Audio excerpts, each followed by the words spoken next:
Bonjour Manouya, aujourd'hui je reçois pour la Xème fois Corinne Rebaud, puisque tu en fais des livres, hein. Oui, bonjour Manouya et Martine, et merci de m'accueillir encore une fois donc sur Taoui FM, cette fois-ci pour parler du nouvel ouvrage que je viens de réaliser. Bougainville arrive à Tahiti il y a 250 ans. Alors bon, il y a eu déjà pas mal d'ouvrages qui ont été faits sur lui. Qu'est-ce qu'il y a de nouveau? Alors voilà, oui, il y a vraiment déjà beaucoup d'ouvrages. C'était son jumeau maléfique? Ah non. Ou c'est vraiment lui?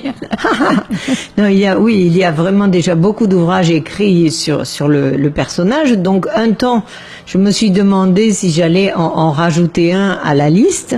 Et puis finalement, j'ai réalisé un petit ouvrage de 129 pages avec des petits chapitres synthétiques. Joli, hein. Rose, la vie en rose, puisque Bougainville, la Bougainvillée, voilà. Hein. Voilà. Alors la couverture porte bien sûr la fleur qui lui a été, on l'a baptisé. Voilà, Commerson a découvert cette plante au Brésil et donc l'a baptisé Bougainvillier, Bougainvillea, donc du nom du chef de l'expédition. Donc c'est pour ça que figure sur la couverture à la fois des Bougainvilliers, le portrait en médaillon de Louis-Antoine de Bougainville et puis le navire amiral, on va dire, celui sur lequel il a navigué, la Boudeuse. Et en quatrième de couverture, eh bien, j'ai mis des photos du parc Bougainville, donc à Papeete, avec le buste de Louis-Antoine. Voilà. Donc oui, pourquoi un autre ouvrage sur la question? Eh bien, donc j'ai fait des petits chapitres synthétiques. C'est une espèce de vadémécum précis sur Bougainville. Hein, je synthétise, c'est tout à fait, c'était dans l'optique d'élèves ou de gens pressés qui veulent avoir une synthèse sur la question assez rapidement. Donc je reprends la biographie de Louis-Antoine depuis ses origines, puis quand il va combattre au Canada, ensuite les Malouines qu'il va en quelque sorte coloniser pour la couronne. Et puis ensuite, il faut rendre les Malouines aux Espagnols, et c'est l'objet justement du voyage. Donc l'expédition autour du monde, bien sûr, c'est de faire un voyage autour du monde, mais en priorité, il faut très politique. Voilà, il faut rendre les îles Malouines aux Espagnols, car en vertu d'un traité ancien, il fallait respecter les prérogatives des grandes puissances mondiales, hein, parce qu'il y en avait en ce temps-là. Donc d'abord, ça avait été l'Espagne et le Portugal, et là, l'Espagne était encore maîtresse en Amérique du Sud, et elle voyait pas de façon agréable de voir, elle n'acceptait pas que les Français puissent établir un territoire, une colonie, des possessions, donc à l'est, enfin au sud-est de l'Amérique du Sud, puisque les Malouines se situent. Ce qu'on appelle aussi les Falklands, hein, si je Voilà, les îles Malouines du nom des Malouins qui sont arrivés, semble-t-il, les premiers. De Saint-Malo. Voilà, de Saint-Malo. Je précise, hein, parce que tout le monde n'est pas rompu à l'histoire. Exact. Et puis ensuite, donc les Espagnols les appelleront Malvinas et les Anglo-Saxons, donc les Anglais, Falkland, du nom d'un monsieur, enfin un vicomte de Falkland. Voilà, chacun met le nom. Voilà. Et d'ailleurs, je fais un chapitre là-dessus pour dire que cette île, enfin ces îles-là, les deux grandes îles, mais il y a beaucoup d'îlots autour, ces îles Malouines, donc, ont eu des tas de noms. En fait, à partir du XVIe siècle. Oui, alors après il y a eu ça aussi.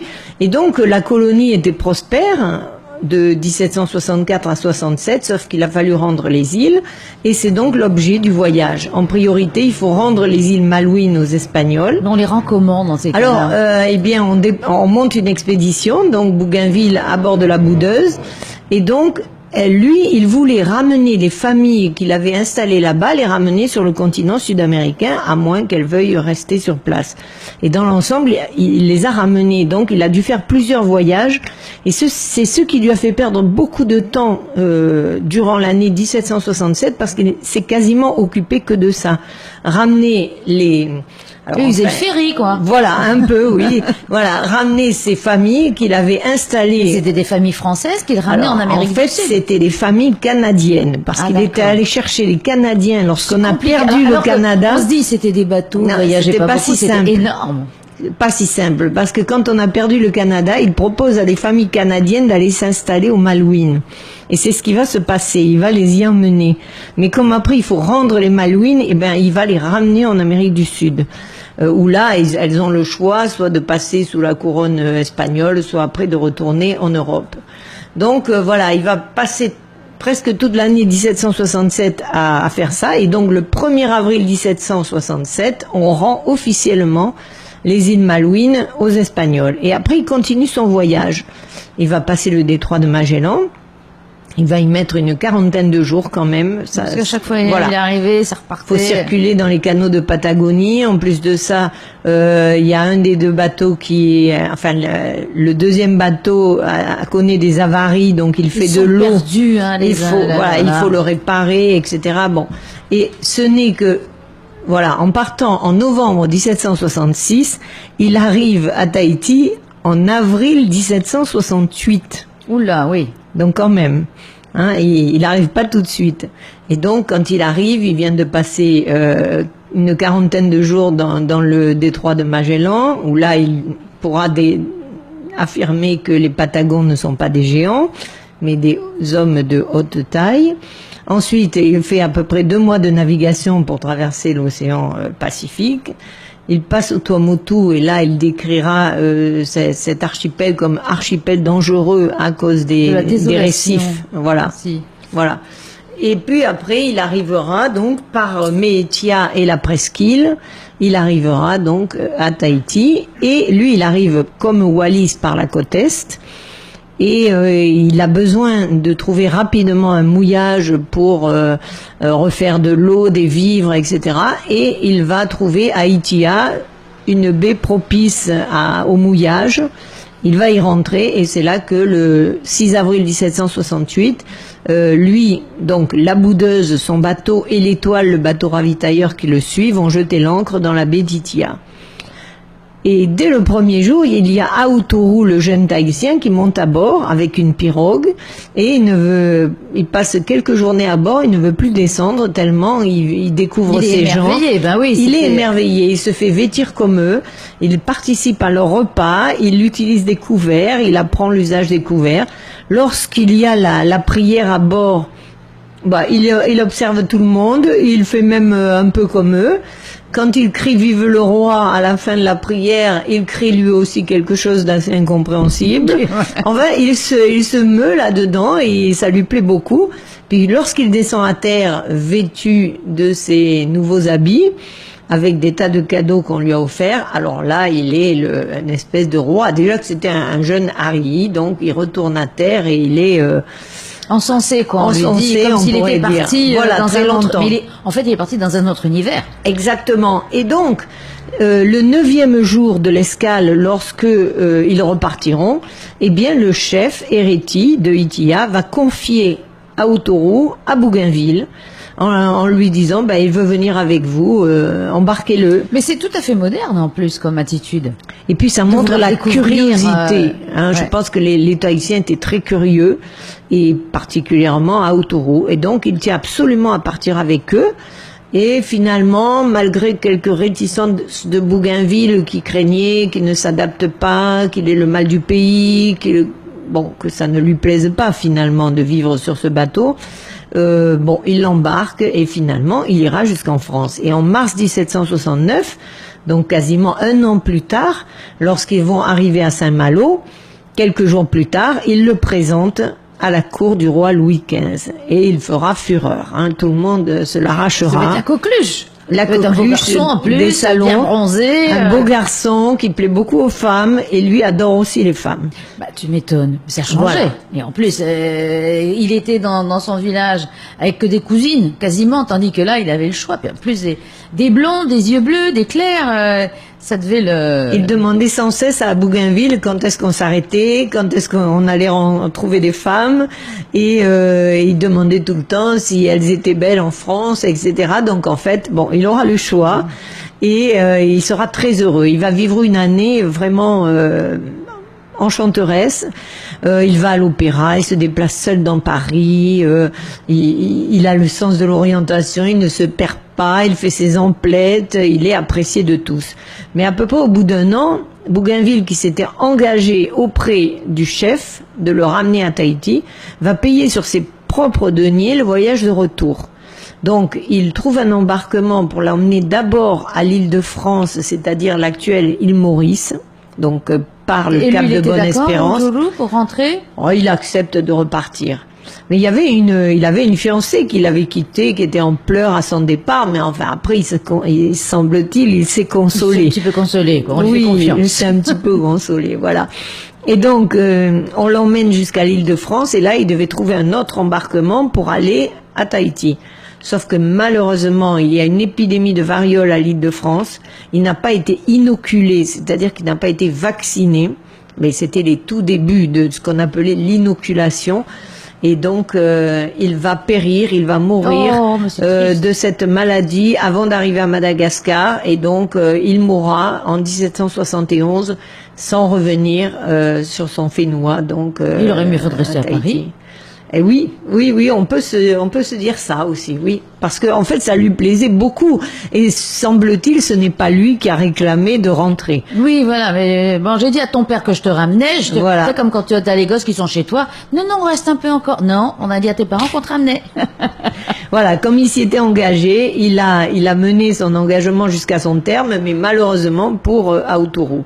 Voilà. Alors, il y a ça, il y a aussi la fameuse histoire de Jeanne Barré, le fameux valet de Commerson, le botaniste, qui sera découverte comme étant une femme au débarquement Haïtia. Oui, parce que là, ils n'ont pas été dupes, les autres. Voilà, elle avait été, bon, disons que tout le monde avait maintenu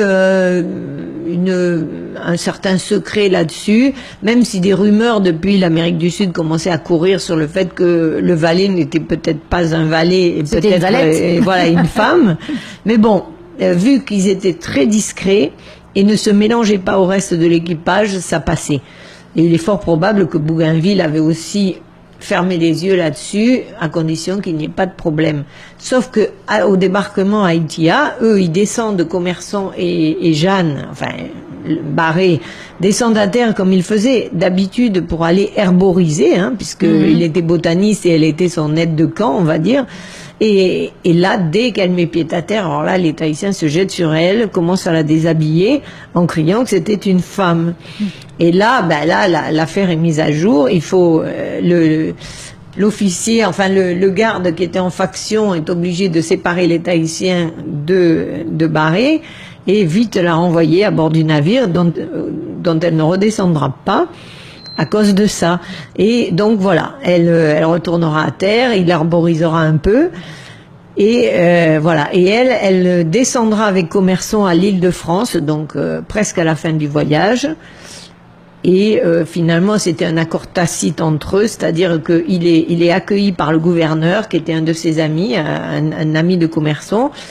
Il est fort bien accueilli et il va rester là avec son amie, sa gouvernante, son aide botaniste, enfin, elle a beaucoup de fonctions. Sa compagne. Et lui mourra quelques années plus tard parce qu'il est de santé fragile.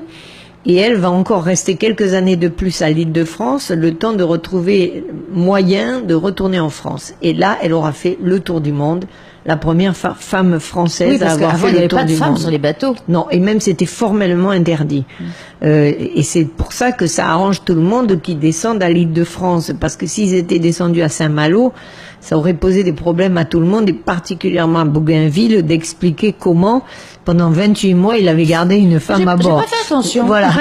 Alors que là, comme ils descendent à l'île de France... Mais bon, elles avaient le droit d'être là en tant que passagères sur les bateaux. Non.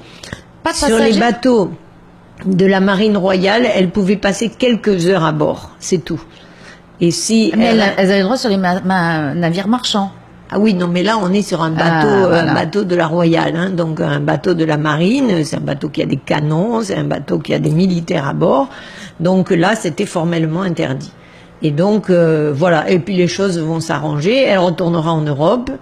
Elle récupérera son héritage légué par Commerson. Il faudra qu'elle se batte aussi. Donc c'était une femme de caractère. C'est une histoire intéressante à raconter, rien que son histoire. Voilà, rien que son histoire. Et elle se battra pour récupérer son héritage. Elle sera honorée par Louis XVI en qualité d'aide botaniste. Elle percevra une pension et elle sera félicitée pour son comportement et son tour du monde finalement. Alors il y a tout ça dans ce livre. Il y a tout ça et bien d'autres choses. Alors tu le dédicaces? Je le dédicace samedi matin, 19 mai, chez Odyssée, librairie Odyssée, de 9h à midi. Ah, ben écoute, ça donne envie tout ça. J'espère. Ah, tu te régales, hein, de toute façon. Je suppose que tu es dedans à chaque fois. Moi, je suis totalement immergée dans cette histoire. Eh bien, immergée. Attention à l'eau quand même. Oui. J'essaye de ressortir la tête de l'eau quand même. Bien, merci Corinne. Rendez-vous samedi alors. Merci beaucoup Martine et Manouya. Merci.